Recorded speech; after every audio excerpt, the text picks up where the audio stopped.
I am sitting here right in front of the fuel islands at a Love truck stop in Milan, Michigan.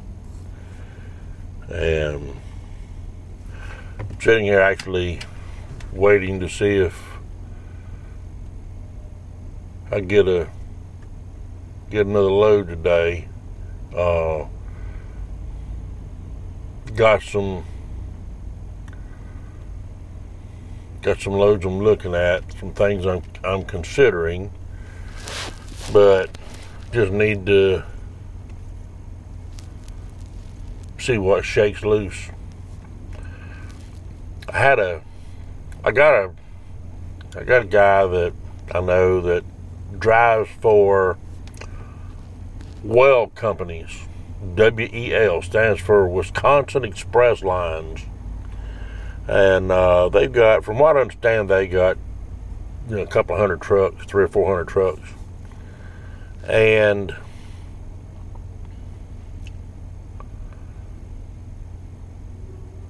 they have a lease purchase program. And the lease purchase program, he had gotten in on that. And, at first, the first 2 weeks, Randy gave me a screenshot of all of his pay periods.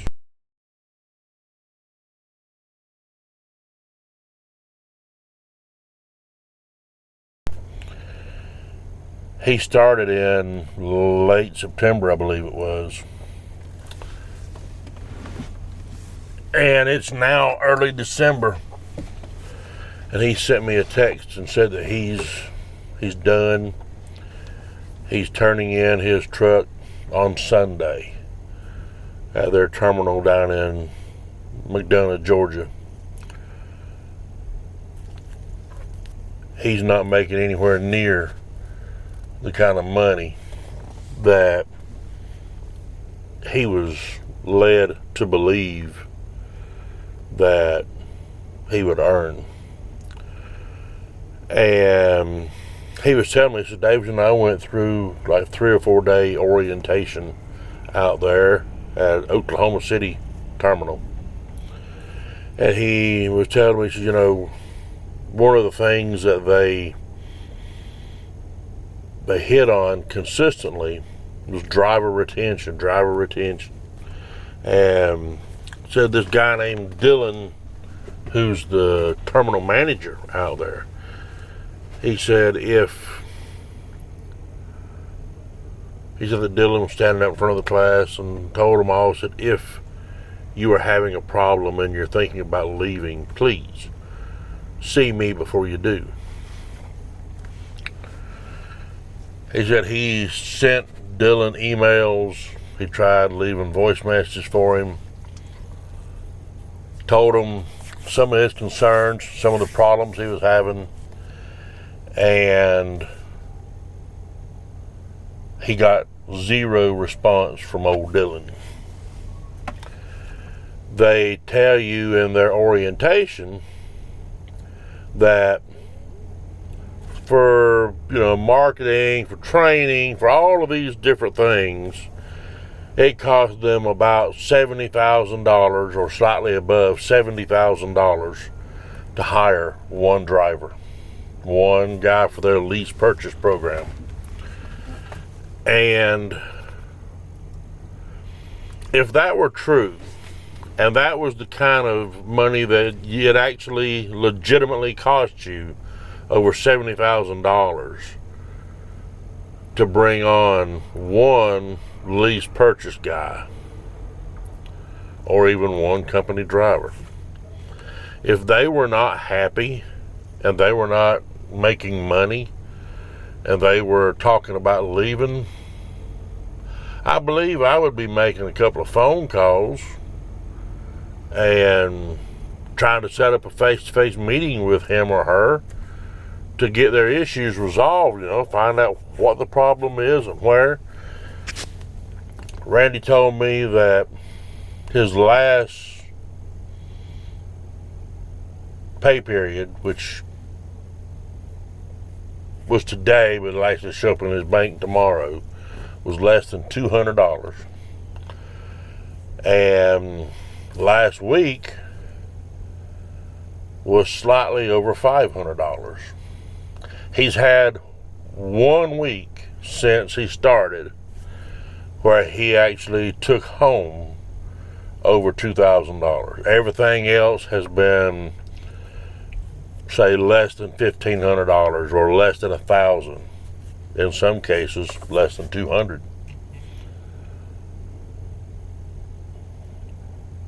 So, you know, my purpose in making this video, I realize everyone does not have the money to go out and buy a truck, and you may not have the credit to go out and buy a truck or lease a truck or whatever. I understand that. Believe me, I do. And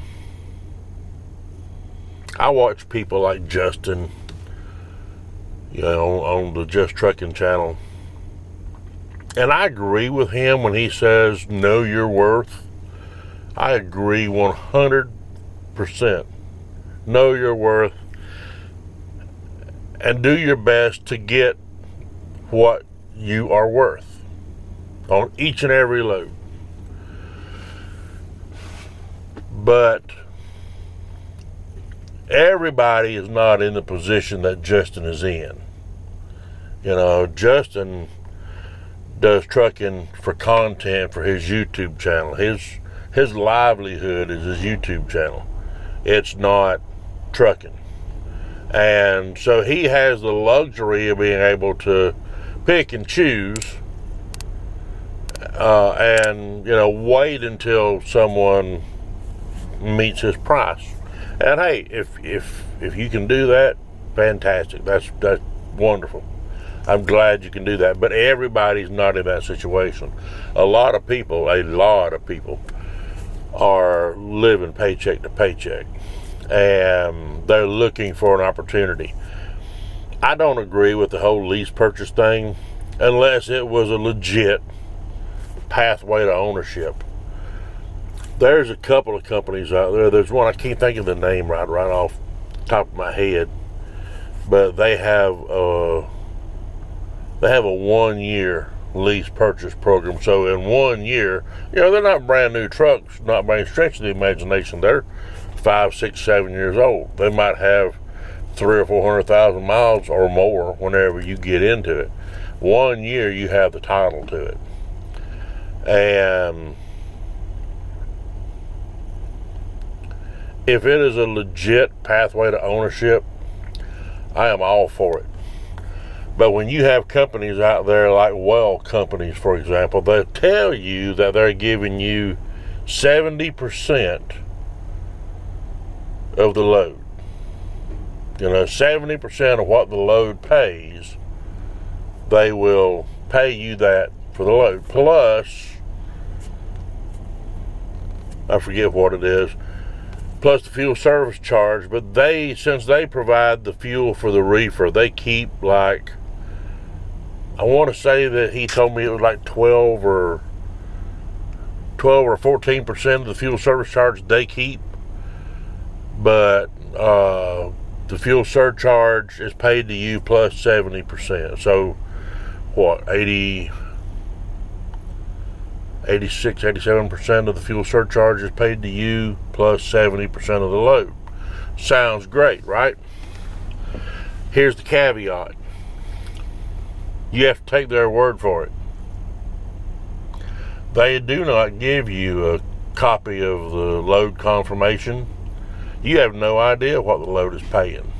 You have to take what they tell you it's paying and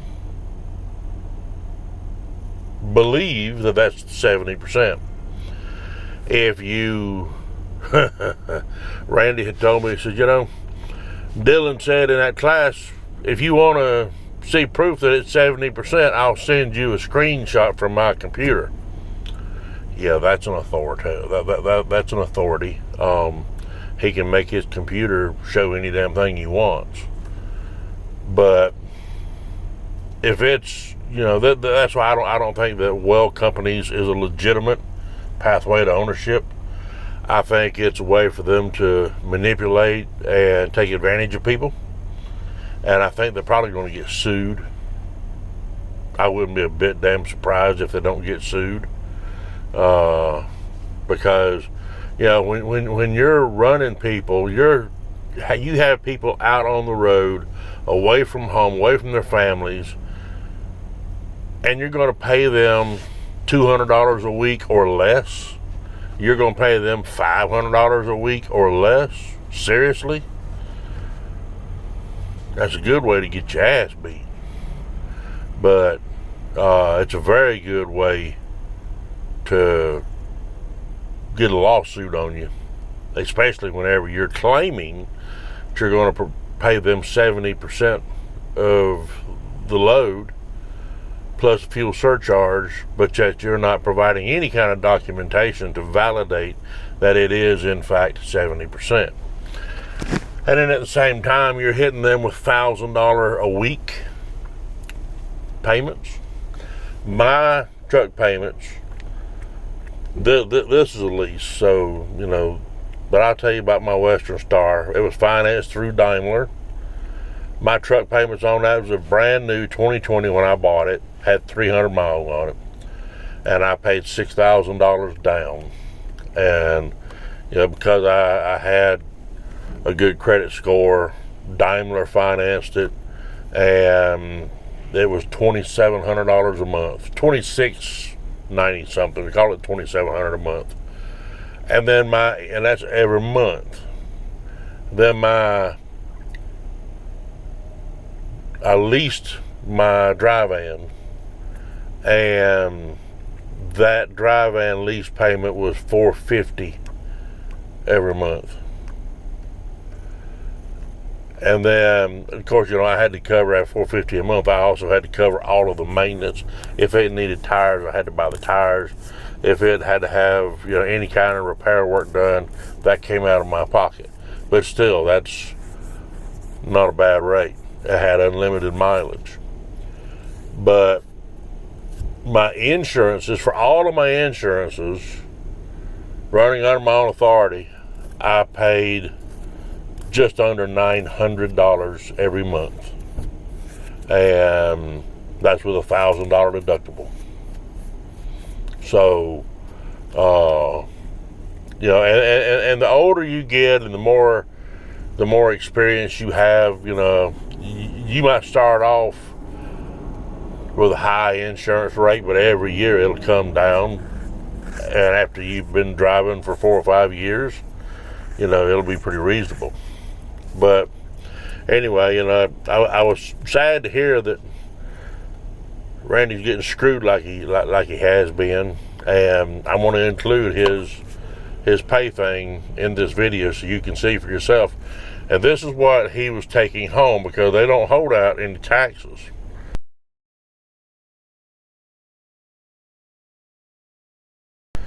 He's an independent contractor, and that's laughable at best, because another screenshot I'm going to include in this, if you're an independent contractor, you make your own choices, your own decisions.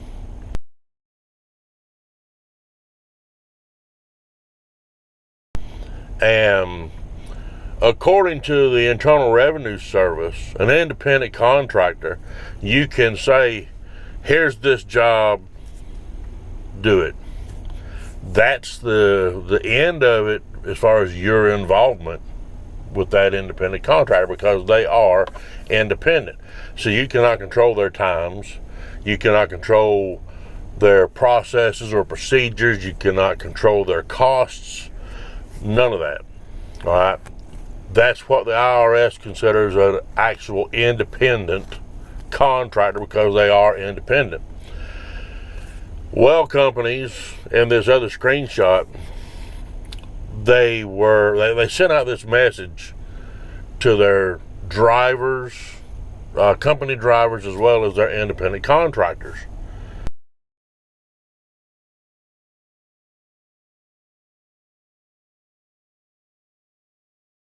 it's telling them that you need to get fuel in the WEL network. And they say that the WEL network is located in the app. You can see it in their app. Randy and I both looked through that stupid ass app, and there's nothing in there, nowhere, that indicates WEL network. They have a store if you want to buy some of their merchandise, but the WEL network does not exist in that app. And so I told him, I said, get a screenshot of that message and send it to me, and I'll include that in the video.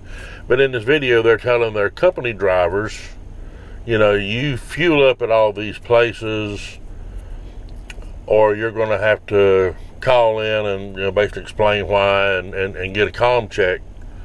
And if you're an independent contractor, you either fuel up within the WEL network, or you have to call in and get a comm check. And I'm thinking, wait a minute, they're independent contractors. They're paying $1,000 a week, every single week, for that truck.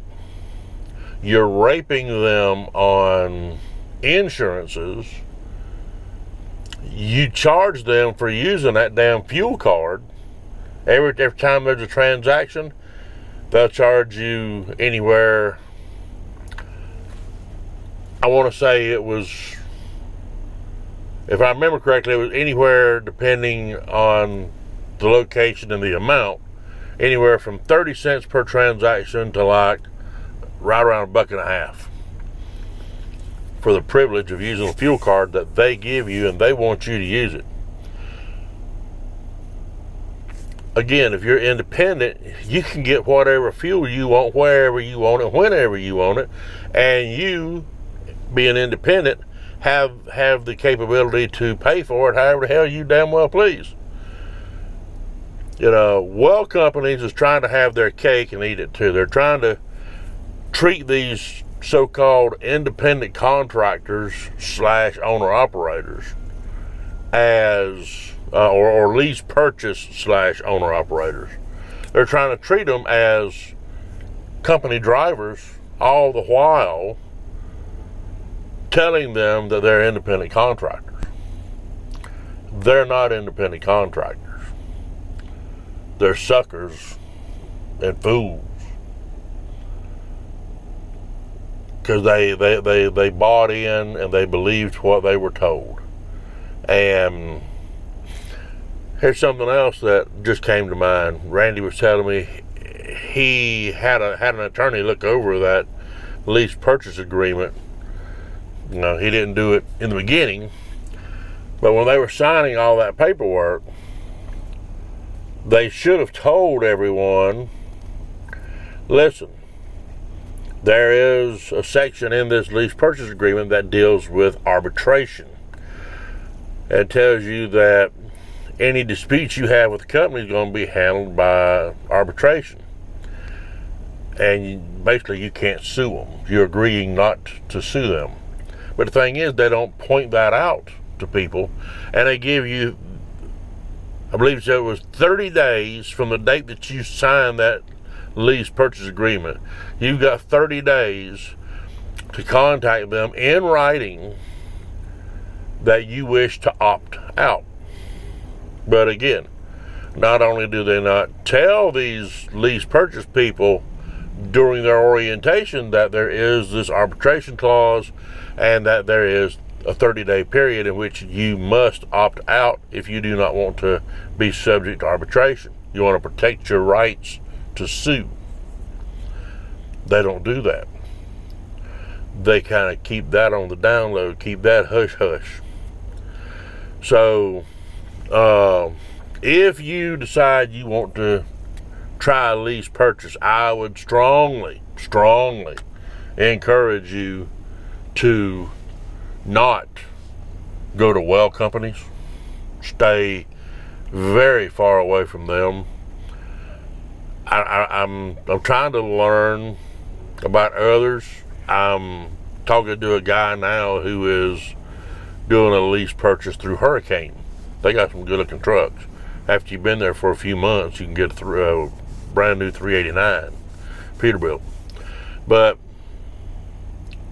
I'm talking to him and trying to get some insight from him about their program and see if, you know, he'd be willing to share any kind of documents with me or anything like that. But as I can learn about these lease purchase things, I'll gladly do a video and share it with you guys. But listen, don't let anybody rush you. If you're going to do a lease purchase thing, that's entirely up to you. But if you're going to do it, be smart about it and have the wherewithal to take your time and read over everything. They will send you a copy of it after you signed everything. They'll send you an executed copy. If you have to, then immediately send that off to an attorney. Pay an attorney, you know, $200, $300, $400 to review it and advise you on it.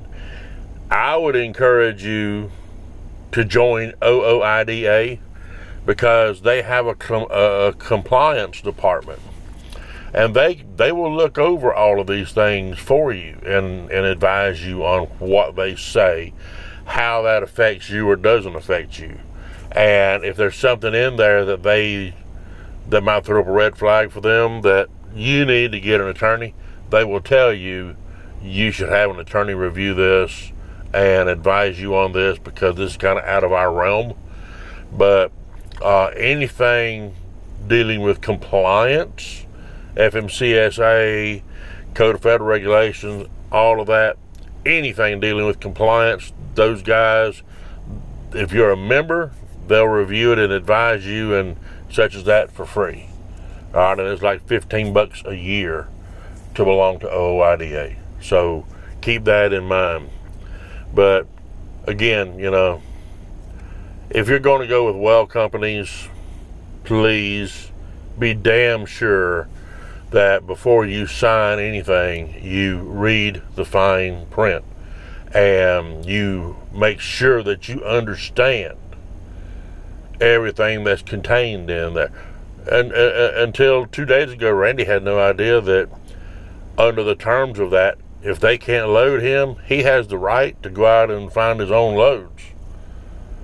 He just has to cover up their company name on his truck.